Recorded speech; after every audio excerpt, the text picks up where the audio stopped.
Hi everyone! I'm here today with a tutorial which I haven't done in a really long time, and it is just this kind of neutral, blown out kind of smoky-ish look, and with a nice like winged eyeliner. Pretty simple. It's not anything too flashy or too bright. It's just pretty simple and everyday. It kind of can go easily from daytime to nighttime with a few touches. So I just thought I would do a tutorial for this for you guys, just because I haven't done one in so long and they're so much fun. So I hope you guys enjoy it, and if you'd like to see more tutorials, go ahead and comment and request what kind of look you'd like to see. So here we go! Alright, hi, look, big naked face, that's nice. Okay, so I'm going to start with my Dermalogica Skin Smoothing Cream. Going to just apply that all over my face so I have a nice clean area to apply makeup to. And don't forget your neck, because it's really important to moisturize your neck, as we are going to put makeup on there as well. I'm pretty weird and I always like make sure to get moisturizer in my eyebrows because I don't want like that skin to get dry. I don't know, I have a thing about that. Anyway, so I am starting with this brush for my foundation. It is by Sigma and it's the Flat Top Synthetic Kabuki F80. I really like this one because it really distributes the foundation evenly and makes it look nice and smooth and almost airbrushed. And I'm using my foundation, it's Neutrogena Healthy Skin, and some Fix Plus on my brush to kind of sheer it out. Now the point of foundation is to even out your skin tone. It is not to conceal your blemishes. That's what concealer is for.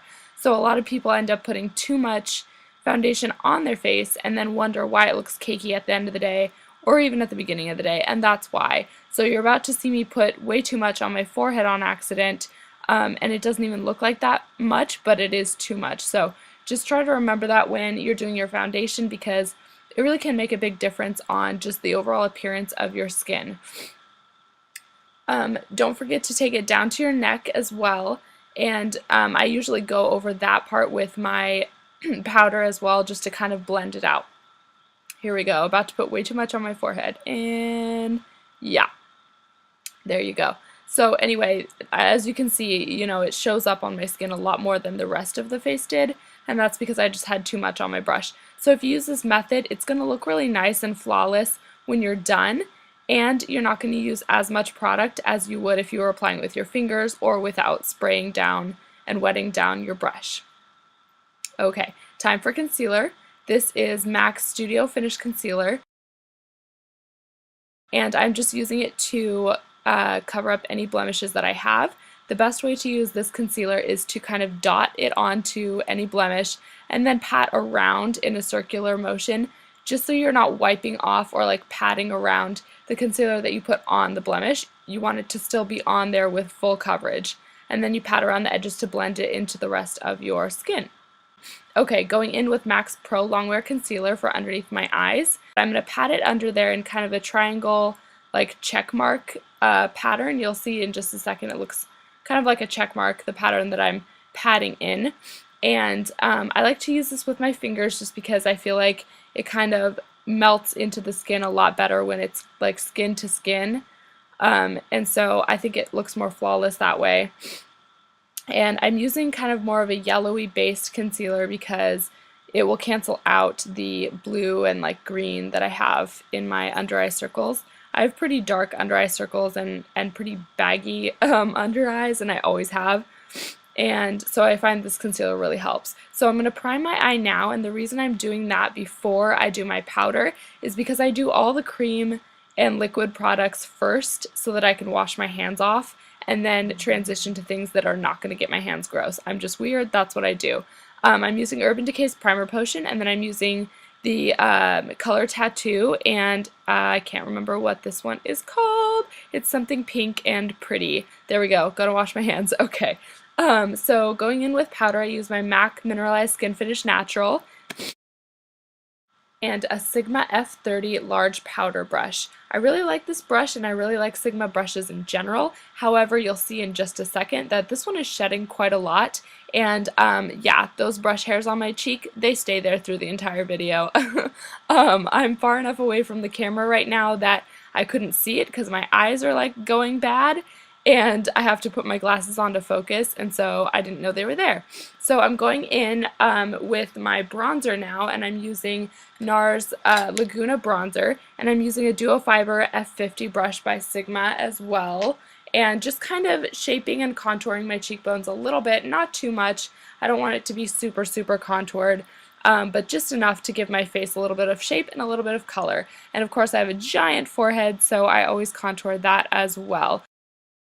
Okay, so I'm just going to kind of take that powder brush again and clean up the edges and just kind of make it so that the line is a lot more blended. I'm going to take Orgasm Blush by NARS on my large angled contour F40 brush by Sigma and just kind of spread that around on my cheeks like you do.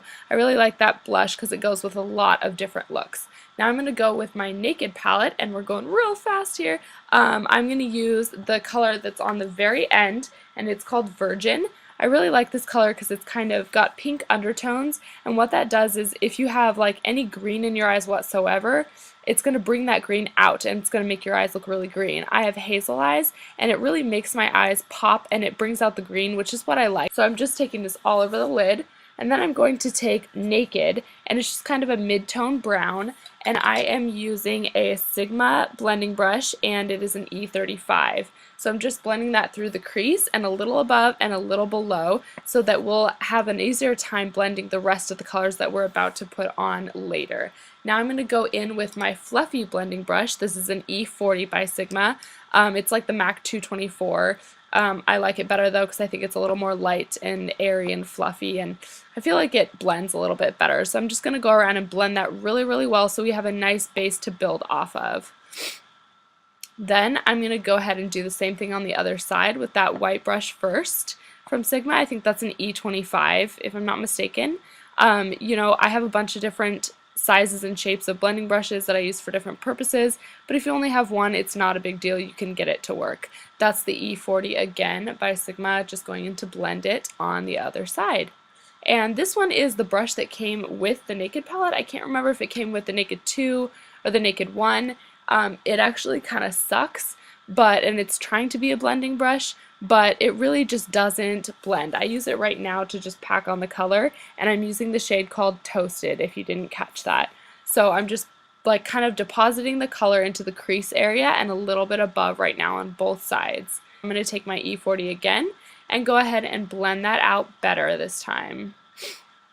Blending, blending. I think when you use, you know, any kind of blown out, more like smoky look, this isn't super smoky, but it's definitely like a gradient from light to dark and then back to light up again. It's really important to blend, blend, blend. Now this is a pencil brush by Sigma, and it is called the E30, and I am taking the shade that's right next to Toasted. It's called Hustle, and I'm putting that on the outer quarter to a third of my eyelid, and I'm going to blend that out with the E40 as well. And then I'll continue that onto the other side. Sorry I'm sniffling, guys. I have been sick for like a good week and it just won't go away, and I don't know what the problem is, but I decided that it's not going to stop me from filming a video, so here we are. Okay, so now I am just blending that darker color out really, really well so it's nice and evenly distributed. And then when you think you're done blending, just go ahead and blend a couple more seconds, like maybe 30. Okay, so I'm going to go ahead and do the same exact thing on the other side. Okay, going back in with Virgin again, I'm just going to kind of reinforce that brightness on the inner, maybe like inner third to half of the eyelid. And since I don't necessarily highlight my inner corner in this look, that kind of just helps it to brighten the inner side. So now I'm going in with Sin and a fluffy blending brush and making sure that it's a really nice transition. Taking my E40 again and just blending all over. Now I'm going to highlight, and I didn't show it, but I'm using Virgin again to highlight. I really like it as a highlight, especially for this look, because it just goes with the color story that we're working with here. Okay, so I'm using Black Track Fluid Line by MAC, and I'm using an eyeliner brush by Sigma. It's the E10. It's not my favorite eyeliner brush. I really like using flat angled brushes. Excuse me. And I had one by MAC, and I had it for like 2 weeks and it disappeared. I don't know where it is, but I'm kind of sad about it. And this one is just kind of my interim brush until I make it to the store and buy another MAC one. Okay, so I usually start my gel or liquid liner in the middle of my eyelid, then I take it toward the outer edge, and then I do the inner part like you see me doing. Then I kind of smooth it out and thicken it a little bit until it's the shape that I want, going from both the inside and then from the outside. So I'm just kind of touching it up here, just sculpting it into the right shape that I want. It's really hard to do this in the camera screen. Yep, there we go. Nice, Sarah. But it turns out fine in the end. Don't worry, guys. I promise. And then I'm going to go ahead and do a wing as well. Not a huge one, but I have been doing my eyeliner a little bit thicker lately than I usually do, just because I like the bolder kind of eyeliner look these days. So what I do is I attach the wing to the eyeliner there, and then I smooth over and connect the rounded part to the straight part of the wing. And it makes the kind of middle part of your eye a little bit thicker than you thought it was going to be. So I go thin at first so that I can do that later. I know this is really bad what I'm doing, pulling my eye, like my bottom eyelid down, but I don't know what to say. That's what I gotta do. Sometimes you just gotta do it. Okay, so now I am taking the color Toasted on a Sigma brush, and this is an E20, and I'm taking that underneath my lash line. I'm going to blend that out in a second, but the reason why I do this is because I don't want the look to look super top heavy, and I think that it adds a little more dimension to your eye, especially since you've done concealer under there from the lash line down, and it looks like a blank sheet of just like skin color. So it adds a little bit of dimension, makes your eye pop out just a little bit more in a good way and look a little bit bigger and fuller. So I think it's always nice to put something on the bottom lash line and then blend it out really, really well. This is kind of a pencil shaped blending brush. It's called Small Tapered Blending Brush by Sigma again, and it's the E45. I really like this one for this purpose. I think it does a good job, and it's not like pokey or anything. It's nice and soft. So now I am taking the one that's right next to Toasted. It's called Hustle, and I'm putting it on the outer, maybe third of my lower lash line, just to kind of ease, the outer side into the lighter inner color.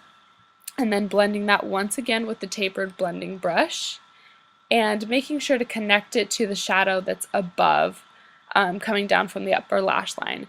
Now I'm putting on my mascara, and I didn't show this, but it is the Rimmel Scandalized Lycra Flex Mascara. I really like this one. I feel like it's a little heavy for the bottom lash line, but I have spider legs down there on the bottom lash line, and I gotta put something on them. So I'm just kind of looking for the right one. But I really like these for the top lash line for sure. I think it makes them look really full and really nice. Wherever you position your lashes on the first coat is where they're going to stay, because by the time you do the other eye like I'm doing now and then come back, they're going to be a little bit dry and a little bit solidified, and they're going to be kind of happy where they're at. So you want to make them go in the area, in the formation that you want them to go in.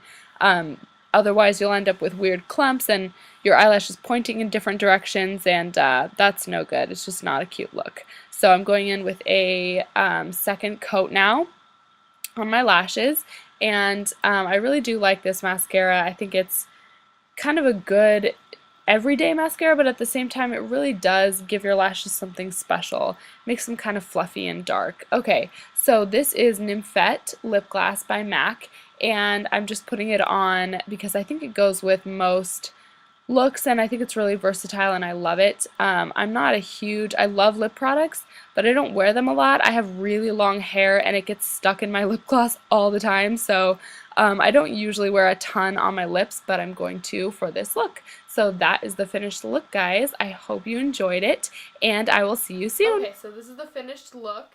Like I said, it's pretty neutral. The colors that I used are not too out there. They're pretty much colors that anyone has, any brand makes these kinds of shades. And they work really well together, and I really like it, and I hope you guys enjoyed, and I will talk to you in my next video. Bye!